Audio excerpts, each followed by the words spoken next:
Hi అండి. అందరికీ నమస్తే. నేను మీ గీత. 'నీ తనువు నాదే చెల్లి' పార్ట్ 4.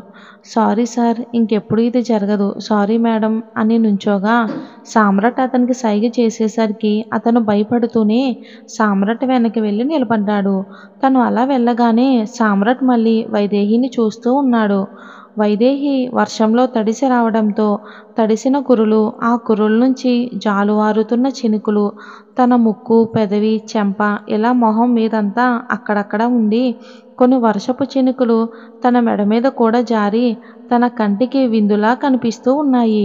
పైగా తను వైట్ డ్రెస్ వేసుకోవడం వలన, ఆ వర్షంలో తడవటం వలన ఆ డ్రెస్ తన ఒంటికి అతుక్కుపోయి తన ఎత్తు పొలాలు, వంపు సొంపులు స్పష్టంగా కనిపిస్తూ ఉండడంతో తన్ని అలానే పైనుంచి కింద దాకా చూస్తూ చూపులతోనే తన ఒంటినంతటినీ తడిమేస్తున్నాడు.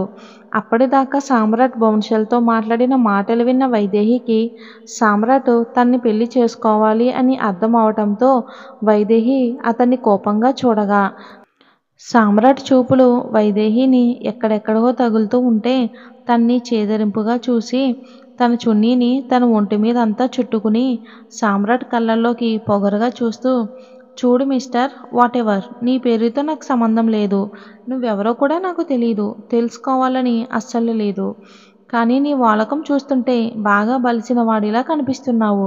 నువ్వు నన్ను పెళ్లి చేసుకోవాలి అని అనుకుంటున్నావు, నాకు అర్థమయ్యింది. కానీ సారీ, నాకు కానీ మళ్ళీ మా తల్లిదండ్రులకు కానీ అప్పుడే పెళ్లి మీద ఎలాంటి ఇంట్రెస్ట్ లేదు.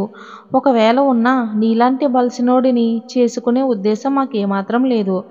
అందుకే ఎలా అయితే వచ్చారో అలానే నా ఇంటి నుండి బయటికి వెళితే మీకే మంచిది అని డోర్ వైపు దారి చూపగా వైదేహి తల్లిదండ్రులు ఇప్పుడు సామ్రాట్ ఏం చేస్తాడో అని భయంగా చూడగా బౌన్సర్లు మాత్రం ఇప్పుడు తన పరిస్థితి ఏంటా అని జాలు పడుతుంటే సామ్రాట్ మాత్రం అందుకు భిన్నంగా వైదేహిని అలా కన్నార్పకుండా ఏదో అద్భుతాన్ని చూస్తున్నట్లు చూస్తూ చిన్నగా లేచి తన బౌన్సర్ని చూసి ఏదో సైగ చేశాడు. అతని సైగ వాళ్ళు అర్థం చేసుకుని తల ఊపగానే వైదేహిని ఒక్క ఉదుటున తన భుజాన వేసుకుని అదే ఇంట్లో ఉన్న తన గదికి తీసుకుపోతూ ఉన్నాడు. తన్ని అలా ఎత్తుకుపోతూ ఉండడంతో వైదేహి సామ్రాట్ భుజం మీద కొడుతూ కిందకి దిగడానికి గింజుకుంటూ ఉంది. సామ్రాట్ అస్సలు వదలకుండా తన్ని పైకెత్తి తన గదిలోకి తీసుకుని వెళ్ళి మంచం మీద విసిరేసి వెంటనే డోర్ క్లోజ్ చేశాడు. వైదేహి తల్లిదండ్రులు వైదేహిని అలా మోసుకుపోతూ ఉండడంతో కంగారుగా భయపడుతూ వాళ్ళ వెనకే వెళ్ళబోతే ఆ బౌన్సర్లు ఇద్దరిని ఇంచు కూడా కదలనివ్వకుండా బలవంతంగా పట్టుకుని అక్కడే నిలబడ్డారు. వాళ్ళిద్దరూ ఎంత గింజుకుంటున్నా కూడా ఆ బౌన్సర్ల బలం ముందు వాళ్ళ బలం సరిపోక వైదేహి వైపే బాధగా చూస్తూ ఏడుస్తూ ఉన్నారు. ఇటు లోపల వైదేహిని మంచం మీద పడేసిన సామ్రాట్ తనకి లేచే ఛాన్స్ ఇవ్వకుండా తన మీదకి వాలిపోయి సరిగ్గా తన ఊపిరి వైదేహికి తెలిసే అంత దూరంలో నిలబడి వైదేహిని చూస్తూ ఉన్నాడు. అప్పుడే బోర్లా పడిన వైదేహి కూడా చిన్నగా లేచి ఎదురుగా చూడగా అంత దగ్గరలో ఉన్న సామ్రాట్ని చూడగానే ఒక్క ఇంచు వెనక్కి జరిగి ఒక్కసారిగా సామ్రాట్ మీద కోపంతో తన బలం అంతా వాడి ఒక్క తోపు తోసింది. కానీ సామ్రాట్ బలం ముందు తన బలం సరిపోకపోవడంతో సామ్రాట్ కేవలం కొద్దిగా మాత్రమే జరిగాడు. ఆ కొద్ది స్పేస్ని వాడుకుంటూ వైదేహి ఒక్కసారిగా తన పక్క నుంచి బయటికి వచ్చేసి సామ్రాట్కి 4 అడుగుల దూరంలో నిలబడి నిప్పులు కక్కే కళ్ళతో తనని చూస్తూ, ఏయ్, నీకు బుద్ధుందా? నేను పెళ్లి చేసుకోవటం నాకు ఇష్టం లేదని చెప్పానా?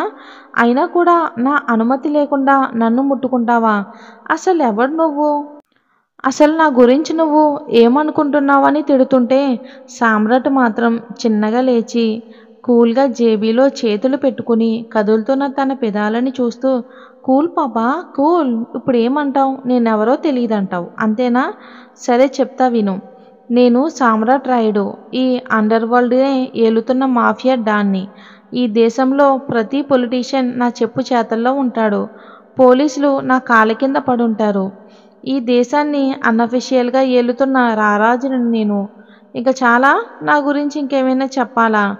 వైదేహి ఏం మాత్రం భయపడకుండా తనకి ధీటుగా తన కళ్ళల్లోకి చూస్తూ, సో వాట్, నువ్వు ఎవడైతే నాకేంటి? అయినా నువ్వేదో పోలీస్‌వో, డాక్టర్‌వో, ఆర్మీవో అన్నట్లు గర్వపడుతున్నావేంటి? నిజం చెప్పాలంటే నువ్వొక రౌడీవి, గూండావి, గ్యాంగ్‌స్టర్‌వి. అలాంటి చెత్త గురించి నువ్వందులో ఉన్నందుకు సిగ్గుపడాలి కానీ గర్వపడుతున్నావు. అదీ కాకుండా నా దగ్గరకు వచ్చి గర్వంగా చెప్తున్నావా? సిగ్గు లేదా నీకు? అని తన్ని తిడుతుంటే సామ్రాట్ తన నడుం పట్టుకుని దగ్గరికి లాక్కుని తన నడుంని తన చేతుల్లో నలిపేస్తూ ఈ పొగరే నీలో నాకు నచ్చింది. అబ్బా! ఇప్పటిదాకా నా ఎదురుగా నుంచుని నా కళ్ళలోకి చూసి పొగరుగా మాట్లాడిన ఒకే ఒక వ్యక్తివి నువ్వు. ఇదే నీ ప్లేస్‌లో వేరే ఎవడున్నా వాడి తల లేచిపోయేది. కానీ ఇక్కడున్నది ఈ సామ్రాట్ గాడి భార్య కాబట్టే నా కళ్ళలోకి చూసి పొగరుగా మాట్లాడినా ఇంకా బ్రతికే ఉంది. ఆ మాటకి సామ్రాట్ పట్టు నుండి విడిపించుకోవటానికి విశ్వ ప్రయత్నాలు చేస్తున్న వైదేహి ఒక్కసారిగా ఆగిపోయి సామ్రాట్‌ని చిరాగ్గా చూస్తూ, నేను నీ భార్య అని నువ్వు అనుకుంటే సరిపోదు. నువ్వు నా భర్త అని నేను కూడా అనుకోవాలి.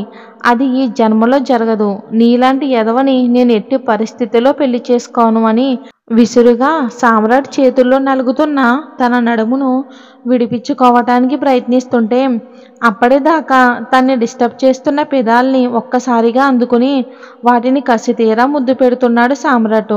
వైదేహి పెదవులను పూర్తిగా తన పెదాలతో బంధించి వాటిని నలిపేస్తున్నాడు. ఇంకో పక్క అతడి చేతుల పట్టు వైదేహి నడుం మీద అంతకంతకు పెరుగుతూ ఉండడంతో వైదేహి అతన్ని విడిపించుకోవటానికి శాయశక్తులా ప్రయత్నిస్తూనే ఉంది. అయినా కానీ ఎంతకీ కూడా అది వీలు పడడం లేదు. క్షణాలు నిమిషాలుగా మారిపోతున్నాయి.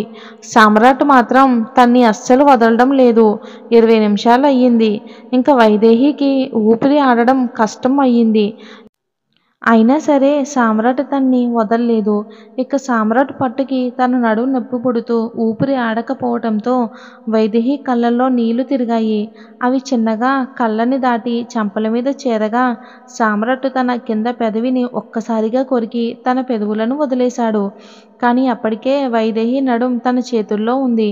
సామ్రాట్ వదిలేసరికి వైదేహి ఊపిరి తీసుకోవటానికి అవస్థపడుతూ రొప్పుతూ చిన్నగా తేరుకుని సామ్రాట్ని చూసేసరికి సామ్రాట్ తనకి కన్ను కొట్టి, నీకు నచ్చినా నచ్చకపోయినా నువ్వెంత గింజుకున్నా నన్ను బ్రతిమలాడినా ఏం చేసినా నీ పెళ్ళి నాతోనే జరుగుతుంది. అది మాత్రం ఫిక్స్. అందుకే ఈ పెళ్లి నుండి తప్పించుకోవాలని ప్రయత్నించకుండా నీ అంతట నువ్వే మారి పెళ్లి కొప్పుకుంటే మంచిది. లేదు అని గింజుకున్నావా? ఇప్పుడు ఎలా హేట్ చేశానో బలవంతంగా ముద్దు పెట్టానో అప్పుడు కూడా అలానే బలవంతంగా తాళి కడతాను. ఇందులో అస్సలు ఎటువంటి మార్పు లేదు అని ఇంకొకసారి తన పెదాలను గట్టిగా నలిపేసి తన్ని విసురుగా అక్కడే వదిలేసి అక్కడి నుండి వెళ్ళిపోయాడు సామ్రాట్. వెళ్తున్న తన్నే చూస్తూ అతన్ని ముద్దు వల్ల కుమిలిపోయి ఎర్రగా ఉబ్బిపోయిన తన పెదాల్ని చూసుకుని నేను చచ్చినా ఈ పెళ్లి మాత్రం జరగనివ్వనురా అనుకుని ఉండిపోయింది వైదేహి. మరి వైదేహిని తను ఎలా బలవంతంగా పెళ్లి చేసుకున్నాడో వచ్చే భాగంలో చూద్దాం. స్టోరీ నచ్చితే లైక్ చేయండి, ఛానల్ని సపోర్ట్ చేయండి.